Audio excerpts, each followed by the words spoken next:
Assalamualaikum warahmatullahi wabarakatuh. Kembali lagi bersama saya Muhammad Sarsabin Alfaresi. Hari ini kita akan membahas bagaimana membangun kebiasaan-kebiasaan utama yang seharusnya dilakukan oleh seorang muslim untuk meraih kegemilangan pada masa depan.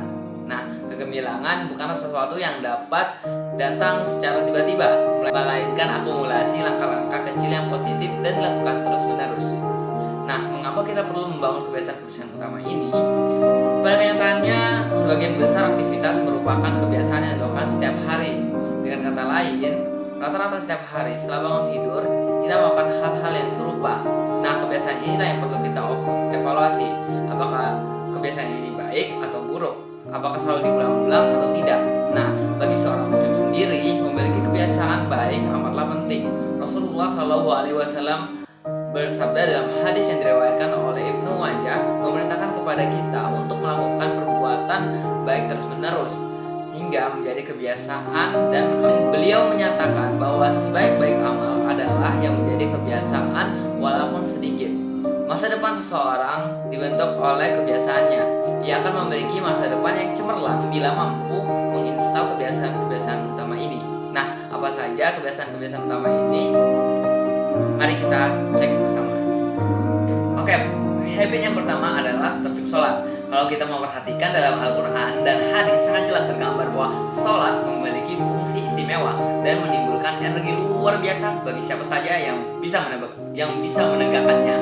Sholat adalah tiang agama dan kunci segala kebaikan.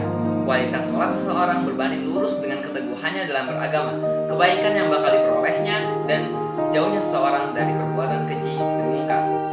Habit yang kedua adalah tertib berpuasa sunnah. Allah Subhanahu wa taala mewajibkan kita berpuasa selama Ramadan. Puasa Ramadan memberikan waktu sebulan penuh bagi tubuh kita untuk melakukan proses autofagi. Nah, proses autofagi ini berlangsung di dalam perut kita dan akan menjadi lebih sempurna apabila dilanjutkan dengan 6 hari puasa Syawal. Hal tersebut menjadi lebih luar biasa bila diikuti puasa rutin di luar Ramadan seperti puasa 13, 14, 15 pada bulan Hijriah, puasa Senin Kamis, atau seperti puasanya Nabi Daud alaihissalam. Pilihlah salah satu di antara 3 pilihan yang diberikan Rasulullah SAW, yakni puasa 3 hari dalam sebulan, atau puasa setiap Senin dan Kamis, atau puasa Nabi Daud. Nah, habit yang ketiga adalah tertib zakat, infak, dan sedekah. Kita tahu bahwasanya tangan di atas lebih baik dan lebih mulia daripada tangan di bawah. Artinya, jika kita memberi sesuatu, itu akan menjadi nilai pribadi yang lebih baik daripada tangan di bawah atau meminta. Nah, dalam suatu penelitian diketahui bahwa orang yang senang memberi banyak mengeluarkan hormon endorfin, hormon yang berfungsi untuk meningkatkan sistem imunitas seseorang, menjaga kesehatan, dan mempercepat pemulihan dari penyakit. Dengan demikian, memberi adalah salah satu cara penting untuk hidup sehat. Nomor 4, tertib beradab Islami. Kita pasti merasa nyaman bila dikenal sebagai orang yang beradab.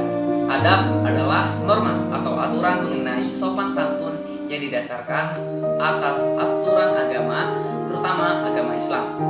Islam mengatur adab dengan sangat baik dan terperinci. Tidak ada ajaran yang mengatur adab seperinci dan sebaik Islam. Bahkan budak pun ada adabnya. 5. Tertib tadarus Al-Quran. Rasulullah SAW memerintahkan kita untuk membiasakan diri membaca Al-Quran dan memberikan kabar gembira bagi orang yang selalu membacanya.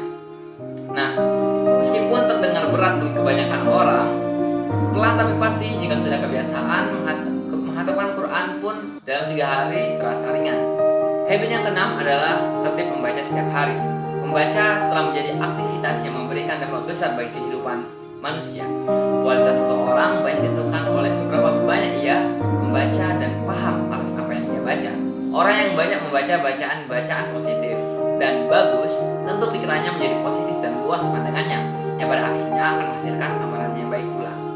Ketujuh, tertib menghadapi pengajian. Semakin edarnya negeri ini mengakibatkan umat kebingungan untuk berjalan di jalan yang lurus. Godaan dunia yang semakin menjadi-jadi membuat virus-virus baru menghantam iman kita. Salah satu cara untuk menangkalnya adalah dengan menghadiri majelis atau pengajian di masjid. Selain untuk menangkal virus-virus dunia, pengajian menjadi pusat untuk menambah wawasan kita mengenai Islam dan ajarannya.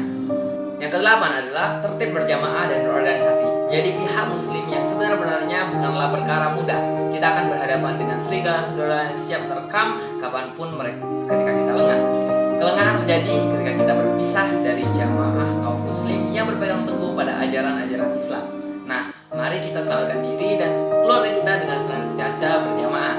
Dalam jamaah kita saling mengingatkan agar berperilaku Islami, membangun silaturahmi antara anggota jamaah, saling menolong dan berbagi, dan mengajak dan mengingatkan untuk sholat berjamaah.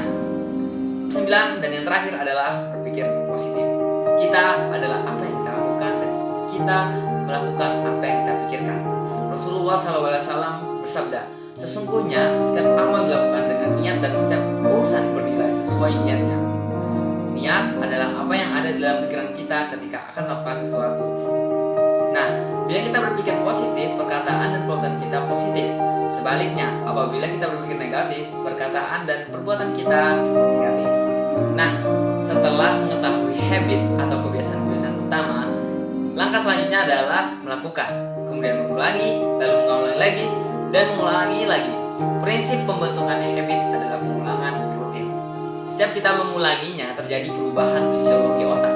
Semakin banyak kita mengulanginya, terjadi pola perubahan struktur anatomi otak. Perjuangan kita untuk membentuk kebiasaan-kebiasaan positif merupakan investasi yang menghasilkan amalan-amalan yang terlaksana secara otomatis, yang pada akhirnya membentuk karakter dan cara diri kita. Dan jangan lupa untuk mengevaluasinya setiap malam menjelang tidur. Hari ini Anda dianggap sukses apabila lebih baik daripada hari sebelumnya. Nah, 9 kebiasaan yang saya sebutkan tadi dapat Anda temukan di buku The 9 Golden Habits for Brighter Muslim. Silakan baca dan jangan lupa untuk subscribe. Sekian dari saya. Wassalamualaikum warahmatullahi wabarakatuh.